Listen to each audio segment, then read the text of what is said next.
우리 옆에 계신 분 인사할까요? 사랑합니다. 축복합니다. 아멘. 지난주에도 말씀을 드렸던 것처럼 교회의 경쟁력은 거룩입니다. 성도는 거룩해야만 합니다. 아멘. 거룩해야 성령님이 역사하십니다.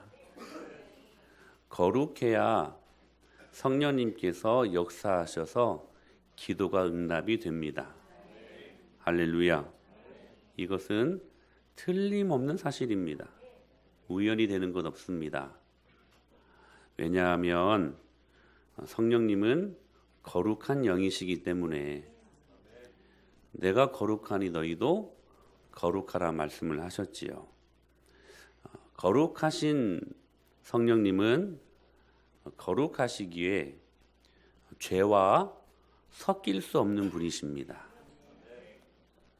그러니까 거룩하신 성령님께서 내 마음 안에 들어오시려면 내가 죄로 가득 차 있으면 섞일 수가 없어요. 그러니까 그분이 내 안에서 일하시게 하시려면 어떻게 해야 돼요? 그분을 막 바꿔야 될까? 그분을 더러운 분으로 막 그래서 나랑 똑같이 만들어서 그분은 거룩하십니다. 그분은 끝까지 거룩하신 분이세요. 그러니까 그분이 내 안에서 일하시게 하시려면 내가 나를 바꿔야 됩니다. 내가 거룩해야 하는 것입니다. 그래야 거룩하신 그분께서 내 안에 들어오셔서 일하십니다. 기도 응답은 그렇게 이루어지는 것이에요. 그래서 지난주에 말씀하셨잖아요. 하나님의 뜻은 이것이니 너희의 거룩함이라. 이게 하나님의 뜻이래요. 그 뜻이 세 가지로 우리들에게 전달되지요. 항상 기뻐하라, 쉬지 말고 기도하라, 범사에 감사하라. 이 말씀을 최근에 작고하신 유진 피터슨이라는 분이 이 메시지 성경을 쓰신 분인데 이렇게 그 성경에서 번역합니다. 무슨 일에든지 기뻐하십시오. 그리고 항상 기도하십시오. 그리고 무슨 일에든지 감사하십시오. 이것이야말로 하나님께서 그리스도 예수 안에 있는 여러분에게 바라시는 그 다음 말이 중요해요. 생활 방식입니다. 이렇게 번역을 하고 있거든요. 기도하고 그리고 기뻐하고 감사하는 삶이 예수님이 우리에게 바라시는 거룩한 생활 방식이라고 말씀하시는 것입니다. 여러분 생활 방식이 뭡니까? 다른 말로 말하면 라이프 스타일 문화이지요. 문화입니다. 그러니까 기쁨이 문화가 되기를 기뻐하신 하나님, 기도하는 게 문화가 되기를 기뻐하신 하나님, 감사하는 게 문화가 되는 삶을 기뻐하신 하나님. 여러분 문화가 뭡니까? 하고 또 하고 그래서 반복해서 하는, 그래서 한 사회의 생활 양식이 되어버리는 그게 문화 아닙니까? 이 문화라는 것은 결코 딱 한 번 했다고 해서 생성되는 것이 아닙니다. 수많은 시간들 동안 거듭 반복해서 한 패턴을 갖고 일어나는 생활 양식, 이게 라이프 스타일 문화라고 하는 것입니다. 그러니까 기쁨이 문화가 되고 감사가 문화가 되고 기도가 문화가 되는 것은 결코 감정의 문제가 아니라는 거예요. 지난주 말씀 기억나시죠? 그럴만 하기 때문에 기뻐하고 그러한 거리들이 있기 때문에 감사하는 게 아니라는 것입니다. 그래서 오늘 말씀을 잘 보십시오. 다 명령형입니다. 명령형 남성 명사입니다. 그러니까 적극적으로 이 명령에 반응해야 된다라는 것을 담보하라는 말씀이기도 합니다. 여러분 그렇게 명령하는 이유가 뭡니까? 명령은 뭐만 있을 뿐입니까? 순종만 있을 뿐이지요. 그러니까 기쁨도 감사도 무슨 영역이, 감정의 영역이 아니라 순종의 영역이라는 거. 저 이번 한 주간 살면서요, 이 말씀 순종하려고 무던히 애썼습니다. 순간순간 위기가 있었어요. 기쁨을 빼앗아가는, 감사를 빼앗아가는 감정적인 그러한 위기가 있었습니다. 그런데 제가 만약에 무너지면 여러분들 다 무너지리라 생각을 하기 때문에 여러분 일부러 그 말씀 앞에 순종하려고 억지로 전라도 말로 역실로 막 순종하려고 막 기뻐하려고 감사하려고 몸부림치니까요 기쁨이 넘치더라고요. 정말 제가 그렇게 살았습니다. 감사가 넘쳤어요. 지난주 금요일까지 한 달 동안 아파트 그 엘리베이터 교체하는 기간이어가지고 제가 13층에 사는데 새벽 예배 끝나고 13층까지 올라가고 그리고 집을 자주 그래서 왔다 갔다 하지 않았어요. 저녁에 올라가 찬양하면서 막 올라갔답니다. 그런데요 엊그저께죠 금요일 날 엘리베이터가 교체가 됐는데요 이건 호텔에서만 볼 수 있는 엘리베이터가 들어온 거예요. 야 휘황찬란해요. 막 얼마나 감사했는지. 엘리베이터 때문에 특히 장을 보러 오면 미치겠는 거예요. 두 손에 막 사모는 막 이렇게 안고 막 13층까지 올라가면 이거 죽겠는 거예요. 감사가 순간 없어질 만한 그때에 하나님께서 감사에 순종을 하게 하시고 그런 시간들을 보내니 지금 주어진 엘리베이터가 얼마나 감사한지. 우리 아파트에 어울리지 않는 엘리베이터가 왔어요. 진짜 멋있는. 순종하려고 하니까 주님이 기쁨을 주시고 감사를 주시더라는 거예요. 여러분 어떻게 사셨습니까? 그렇게 사셨습니까? 그런데요 여러분 이렇게 명령하신 이유가 뭐냐면 기쁨도 감사도 순종 영역이라는 거, 감정의 영역이 아니라는 거예요. 여러분 감정을 너무 신뢰하지 마십시오. 아멘. 왜냐하면 이 감정 역시도 이미 타락한 전과가 있는 것들 아닙니까? 이 감정이 신뢰할 만한 것들이 안 돼요. 오직 신뢰하실 분은 예수 그리스도 한 분이십니다. 그분이 말씀하시니까 신뢰할 만하니까 순종하는 거지. 그런데 중요한 게 있어요. 항상 기뻐하고 범사에 감사하고 그 사이에 무슨 말씀이 있습니까? 쉬지 말고 기도하라는 말씀이 있어요. 저는 이건 의도적인 배열 같아요.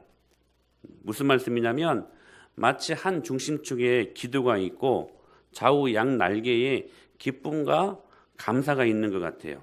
여러분 그런 그림들이 그려지지 않습니까? 무슨 의미일까요?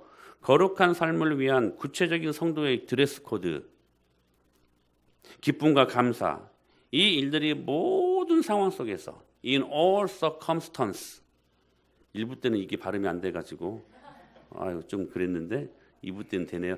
in all circumstance, 모든 환경. 미국 사람들은 참 발음이 좋아요. 그렇죠? 이게 발음이 안 돼. 모든 상황, 모든 형편, 모든 처지, 그 상황 속에서 이 기쁨과 감사가 적용되기 위해 절대적으로 필요한 게 무엇인가? 기도라는 거예요. 여러분, 기쁨을 순종하기 쉬워요, 어려워요? 어려워요. 그랬던 것 같아요. 감사를 여러분 순종하는 것이 쉽습니까? 어렵습니까? 어려워요. 어려워요. 그러니까 여러분 어렵기 때문에 여러분 우리에게 힘이 필요한 거예요. 이 말씀에 순종하기 위해 필요한 힘이 필요한 거예요. 그 힘이 어디에서 나오느냐? 기도에서 나온다는 거예요. 즉 기도를 통해 우리는 진정한 기쁨과 기도를 통해 우리는 진정한 감사를 할 수 있게 된다는 사실입니다. 그래서 기도를 중심에 둔 거예요. 중심에 둔 거예요. 그런데 오늘 본문이 어떻게 기도하라고 말씀하십니까? 쉬지 말고 기도하래요. 그렇다면 왜 쉬지 말고 기도하라고 하실까? 여러분 단순해요. 거룩한 삶을 저해하는 사단을 이길 수 있는 유일한 방법이 기도이기 때문에 그렇습니다. 여러분 혹시 다른 것들로 이겨보신 적 있으십니까? 아니요, 기도밖에 없어요. 그래서 청교도 신학자 존 라일이 이런 말을 합니다.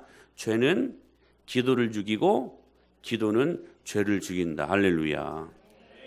여러분, 우리가 한 주간 동안 죄 많이 짓고 할 거 다 하면서 하나님 없이 살면요, 자연스럽게 사라지는 것이 뭐냐면 기도하는 것이 사라집니다. 혹시 그런 사람 있으면 저한테 와보고 제가 10,000원 드릴게요. 할 거 다 하면서, 세상의 것들 다 하면서 막 기도도 다 한다? 여러분, 이건요 영적으로 있을 수 없는 일이에요. 반드시 죄는요 뭘 죽이냐면 기도를 죽여요. 그러니까 죄 짓지 말라는 거예요. 왜? 기도가 우리 삶에 얼마나 중요한 위치를 차지하는 것이기 때문에.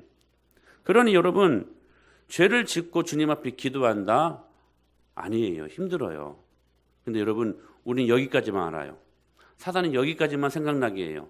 그 다음 말씀 못 듣게 합니다. 더 중요한 것이 뭐냐면 죄가 기도를 죽이는 것처럼 기도도 죄를 죽입니다. 기도로 죄를 죽여야지. 여러분, 한 주간을 살면서 얼마나 다양한 시험거리들이 있습니까? 다양한 유혹거리가 있습니까? 그러면 여러분, 무엇으로 이길 수 있습니까? 기도로 이길 수 있다는 거예요. 기도로 그 다양한 시험을 이길 수 있다. 할렐루야. 이게 기도의 효과적인 능력이라는 사실입니다. 그러니까 여러분, 이 영적인 세계에는요, 둘 중에 하나만 하게 되어 있어요. 절대로 여러분, 영적인 세계에는 중간지대는 없고 회색지대는 없습니다.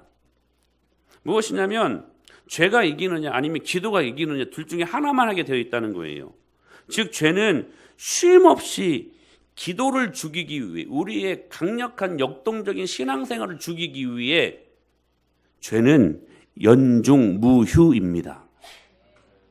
안 쉬워요, 여러분. 사단은요, 사단의 3대 사명, 속이고 빼앗고 죽이고, 이게 사단의 3대 사명 아닙니까? 결국 우리를 죽이게 하는 게 사단의 사명이에요, 여러분. 우리를 죽이게 하려고 사단은 연중무휴라는 거, 쉬지 않는다라는 거예요. 여러분, 집요하게 끊임없이 in all circumstance, 이 말도 여러분 사단에게 적용되는 말씀 아니겠습니까? 모든 생활의 영역 속에서 우리를 죽이려고 끊임없이 쉬지 않고 덤벼드는 존재가 사단이라는 거예요. 이걸 모르면 영적인 전쟁에서 지는 거지. 여러분, 기억하실 수 있게 되길 바랍니다. 그래서 집요해요.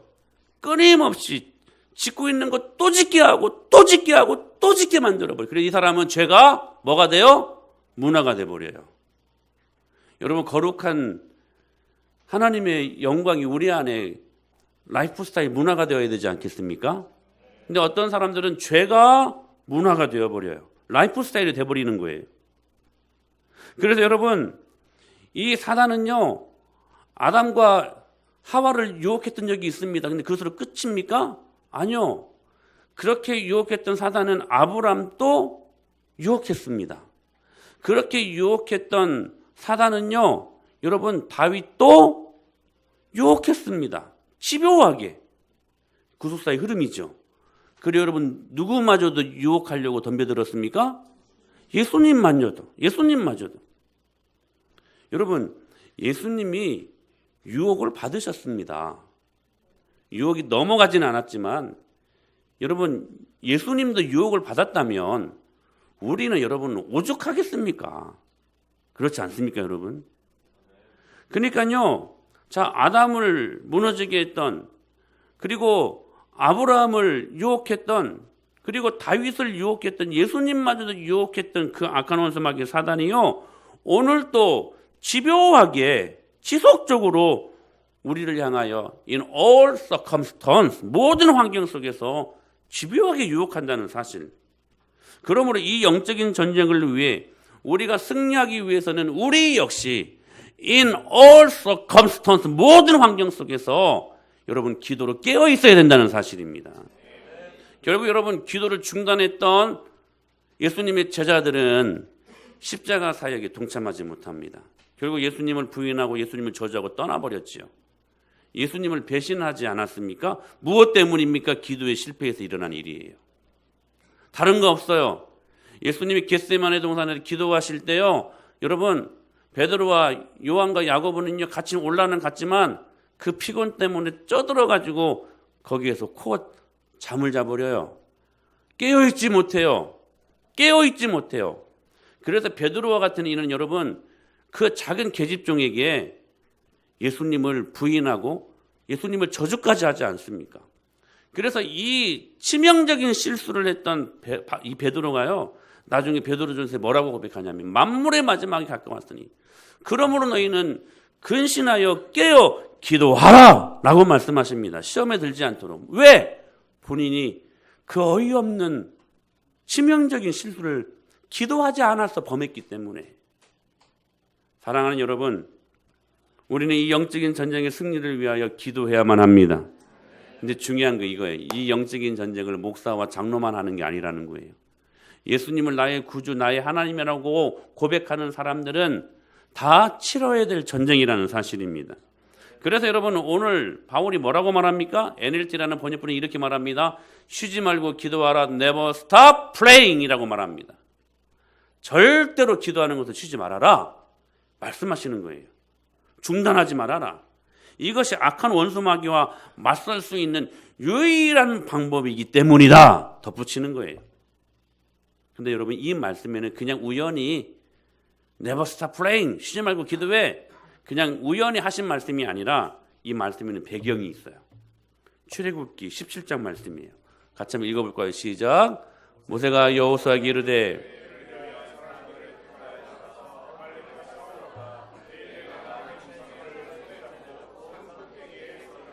여호수아가 모세의 말대로 행하여 아말렉과 싸우고 모세와 아론과 훌은 산 꼭대기에 올라가서 모세가 손을 들면 이스라엘이 이기고 손을 내리면 아말렉이 이기더니 모세의 팔이 피곤함에 그들이 돌을 가져다가 모세의 아래에 놓아 그가 그 위에 앉게 하고 아론과 훌이 한 사람은 이쪽에 한 사람은 저쪽에서 모세의 손을 붙들어 올렸더니 그 손이 해가 지도록 내려오지 아니한지라. 그러니까 쉬지 말고 기도하라. Never stop praying 이 말씀이요 그냥 우연히 나온 게 아니에요. 다 말씀의 배경을 갖고 나온 말씀이라는 거예요.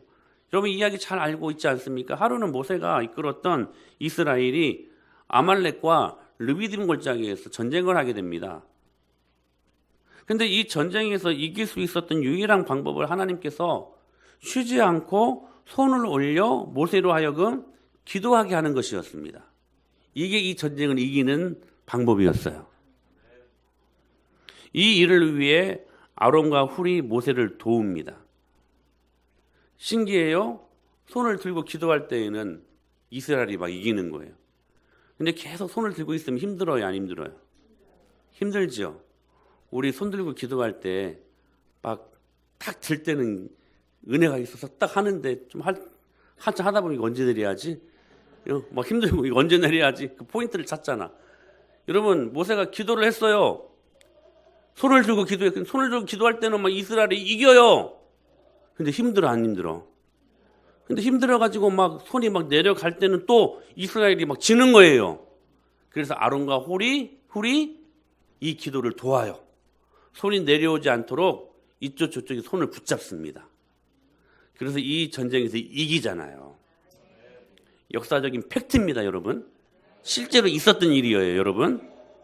그러니까 그들의 쉬지 않는 기도가요, 아말렉을 이기게 했다는 거예요. 기도는 능력입니다, 여러분. 여러분, 기도는 능력이에요. 이 사실을 목격했던 사람이 있었어요. 그게 누구냐면 여호수아였어요. 여호수아. 근데 이제 여호수아가 모세의 바통을 이어가지고 여리고성을 이제 정복하고 아이성 전투에서 1차 실패하죠. 그리고 이제 아이성을 이제 2차로 공격을 할 그 상황에 하나님께서 이 전쟁을 이길 수 있는 방법을 또 제시받습니다. 그 이 말씀이에요. 시작.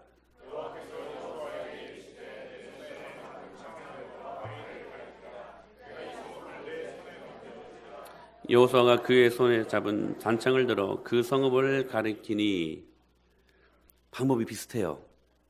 자, 1차 아이성 전투에서 졌어요. 근데 이제 2차 아이성을 이제 공격해야 되는데 하나님이 방법을 주셨어요. 여호수아야, 너에게 들려진 그 단창을 저 여리고성을 향하여, 저 아이성을 향하여 가리켜라. 근데 뭐라고 말씀하셨어요? 그 단창을 들어. 여러분, 단창을 무엇이 잡고 있습니까? 손이죠, 손. 이게 무슨 말이에요? 손들라는 거예요. 손들라는 거예요. 그 손을 완전 승리하기까지 내리지 말라. 여러분 생각해 보세요. 손을 들고 있는 게 뭐 대단한 일이라고. 다 손들 수 있잖아요. 전쟁하는데 지금 한 사람이라도 나가서 싸워야지. 한 사람이라도 나가서 죽여야지. 이게 전쟁 아니겠습니까? 여기 지금 내가 손들고 있는 게 뭐 소용이 있을까? 만일 그래서 손드는 거 포기했다면 이 전쟁에서 지는 것이었습니다. 왜냐하면 이 전쟁을 이기는 게 뭐예요? 손을 드는 것이 있기 때문에.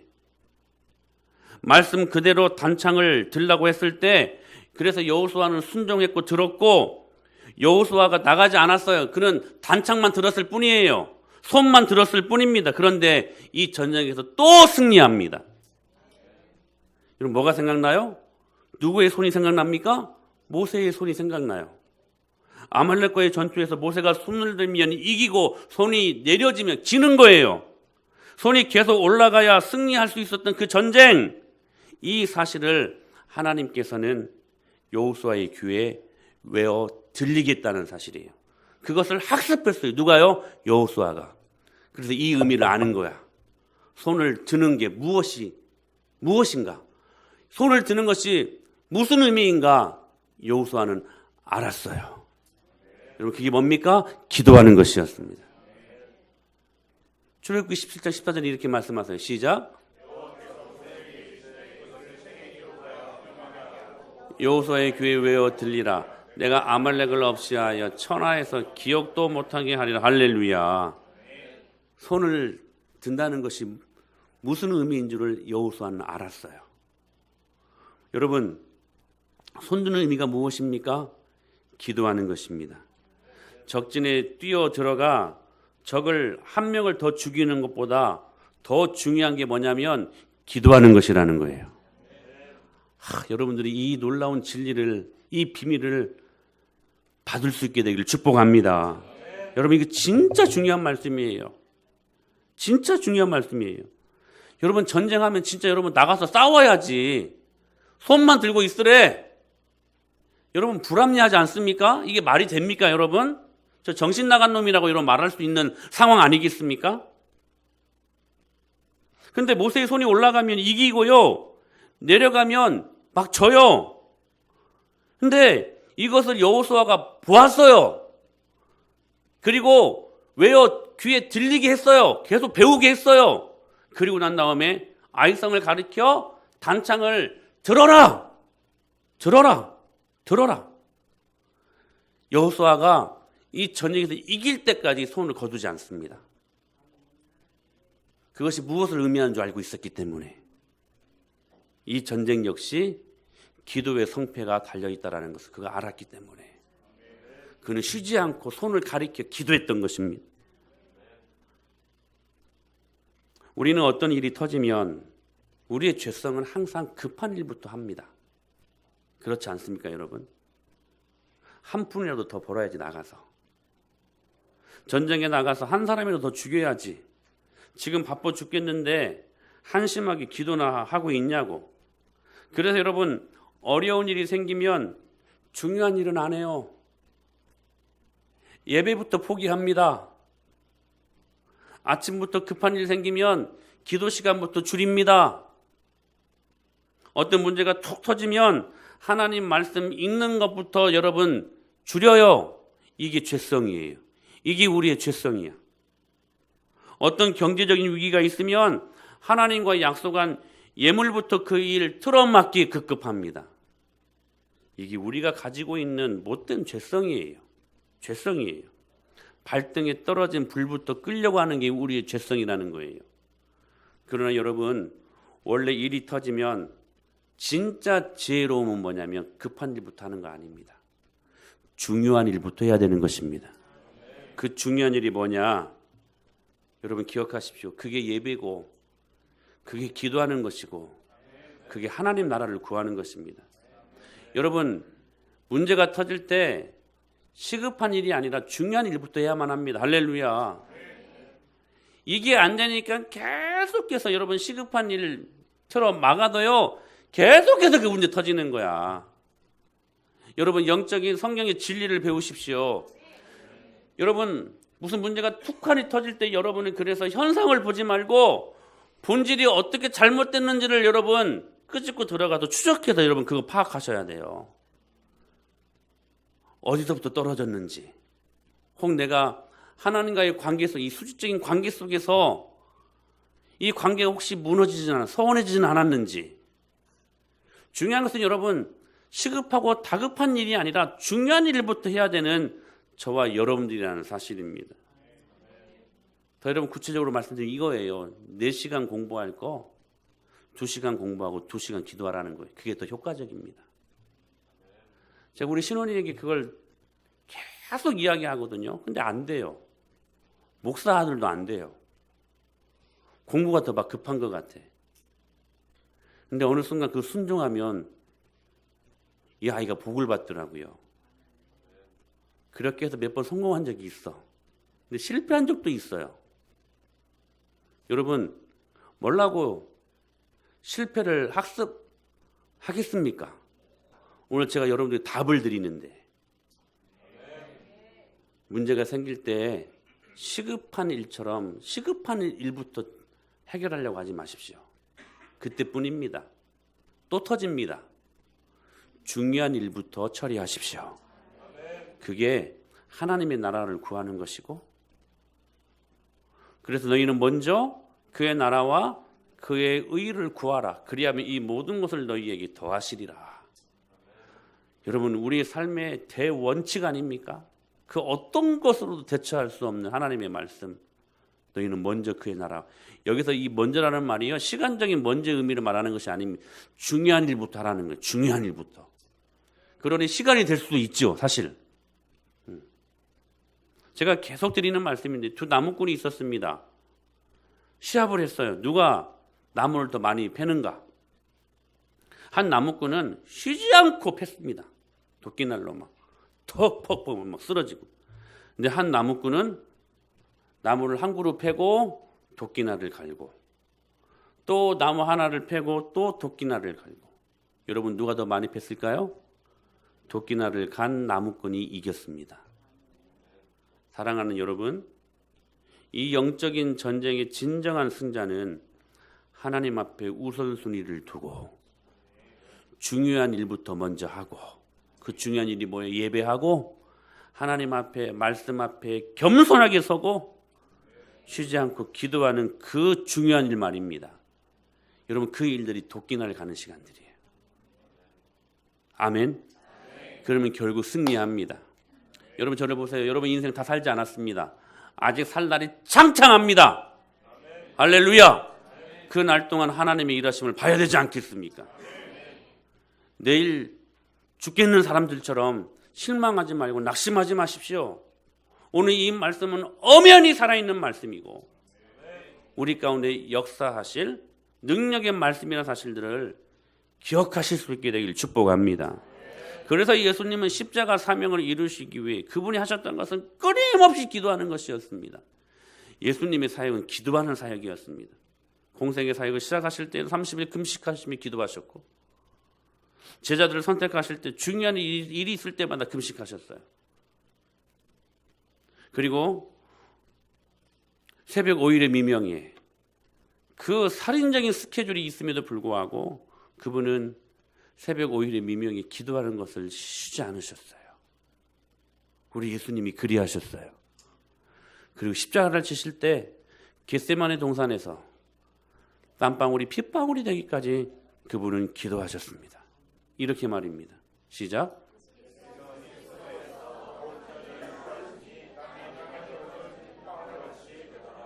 예수님의 사역의 성공 여부가 기도에 있었기에 기도를 쉴 수 없었던 것입니다. 하나님이신 예수님이 기도할 필요가 있어요, 없어요? 솔직히 없어요. 하나님이 뭔 기도가 필요해? 우리가 기도가 필요하지. 근데 하나님이 기도하셨으면 우리는 오죽하겠습니까? 이렇게 쉬지 않고 기도하셨던 예수님께서 누가복음 18장에서 한 비유를 드십니다. 바로 불의한 재판관 비유입니다. 시작.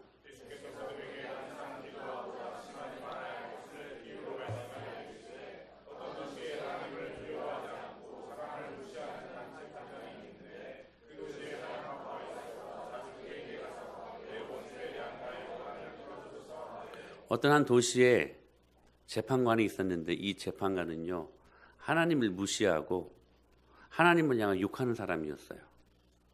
그래서 우리는 이 재판관을 이름하여 불의한 재판관이라고 하는 것입니다. 근데 이 사람에게 한 여인이 자신에게 풀리지 않는 원한을 가지고 제발 좀 재판해달라고 옵니다. 그 원한 좀 풀어달라고. 근데 이 불의한 재판관이니까 자기가 좀 성가시던 일은 안 하려고 그래요. 그래서 그냥 돌아가라고. 그냥 돌아가라고 하면 끝날 줄 알았는데 그 다음날 또 와요. 돌아가! 또 와요. 돌아가라니까 또 와요. 10번 말하면 10번 또 와요. 이 재판관이 힘들어요. 이거 해결해 주지 않으면 나 힘들어 죽겠다. 안 되겠다. 이 여인은 보통 여인이 아니다. 하고 그 여인의 한 맺힌 것을 풀어줍니다. 풀어줍니다. 그러면 이렇게 말을 해요. 참 중요한 말씀입니다. 시작.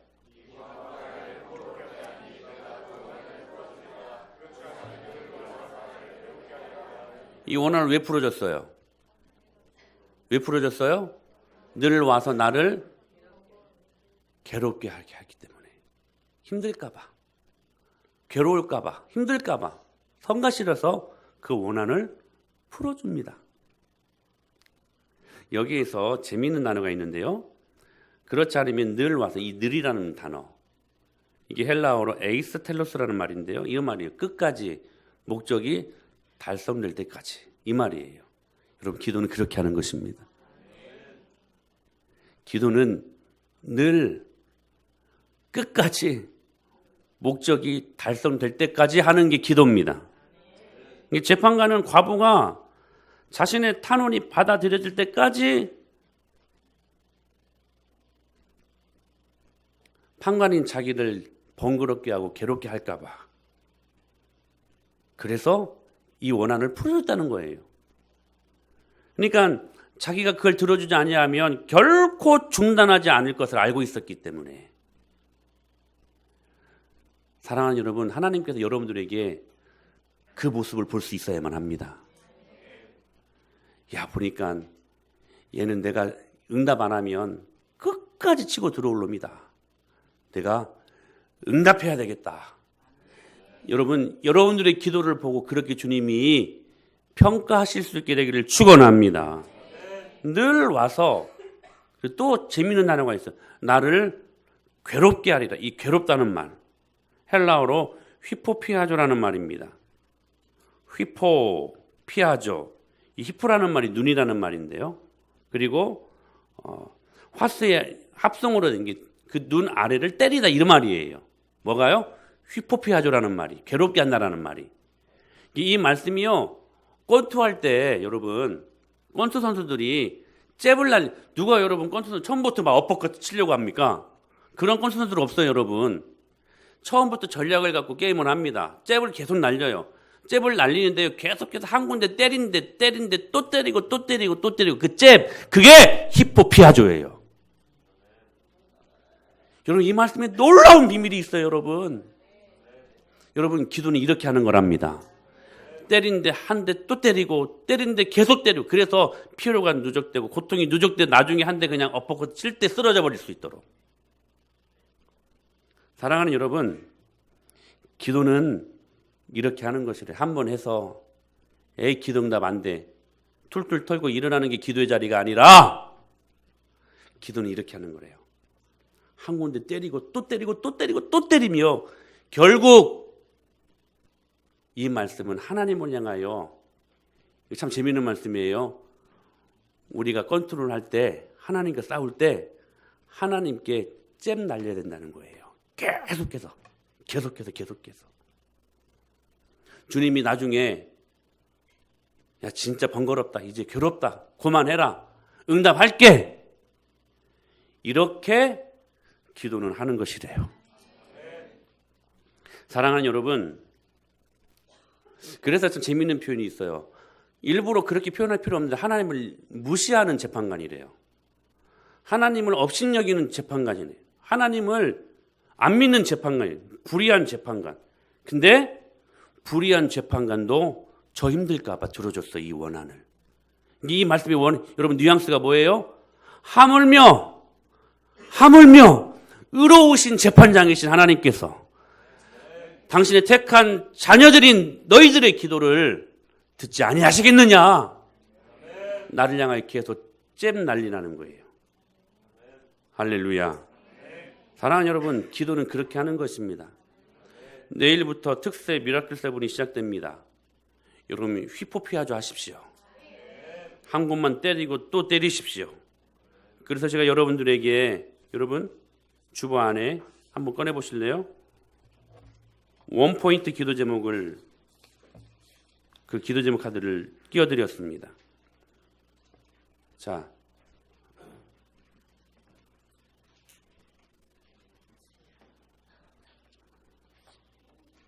원포인트 기도 제목. 여러분 저를 보세요. 기도 제목 두세 가지 적을 필요 없어요.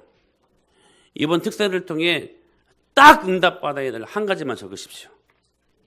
하나님, 제가 주님 믿고 이 기도 제목 여기에 적겠습니다. 이번 한 주간 휘포피하죠. 그 한 가지 기도 제목만 갖고 기도하고 또 기도하고 할렐루야. 기도할 때 하나님 응답하실 것을 믿습니다. 여러분 한 가지, 여러분 두 가지, 세 가지, 네 가지 적지 마십시오. 여러분 적는 여러분들 나중에 잊어버려. 뭘 적었는지.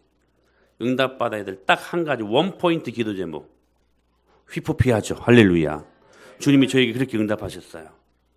그래서 이 기도로 일주일 동안 주님 쉬지 못하게 하는 거예요. 주님 괴롭히는 거예요. 아멘. 의로우신 재판장이신 하나님께서 우리의 기도를 듣지 아니하시겠느냐. 이사야 62장 7절에는 이렇게 말씀하세요. 시작. 또 여호와께서 예루살렘을 세워 세상에서 찬송을 받게 하시기까지 그로 쉬지 못하게 하라. 할렐루야. 주님으로 쉬지 못하게 하십시오. 아멘. 그때 이렇게 응답하실 것입니다. 시작. 하물며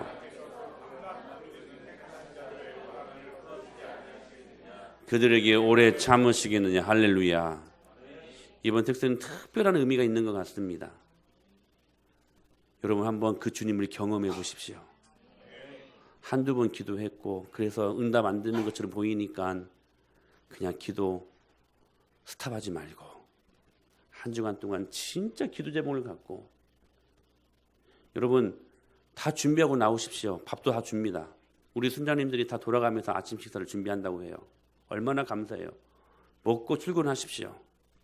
이번 한 주간 그렇게 은혜를 경험하는 저와 여러분이 되어 오늘 이 말씀 다시 한번 시작. 하물며 하나님께서 그 밤낮 부르짖는 택한 자들의 원한을 풀어주시지 아니하시겠느냐. 그들에게 오래, 저는 이렇게 기도합니다. 그들에게 오래 참으시겠느냐. 여러분 아멘 하셔야 돼요.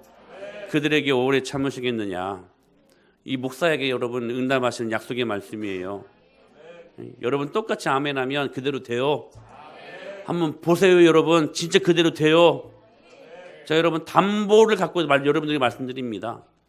주님이 저에게 약속하셨기 때문에 주시는 말씀 믿음으로 받고 휘포피하죠. 그 주님을 기쁘게 하는 복된 이번 한 주간 되게 하실 것을 믿습니다. Never stop praying. 기도하시겠습니다.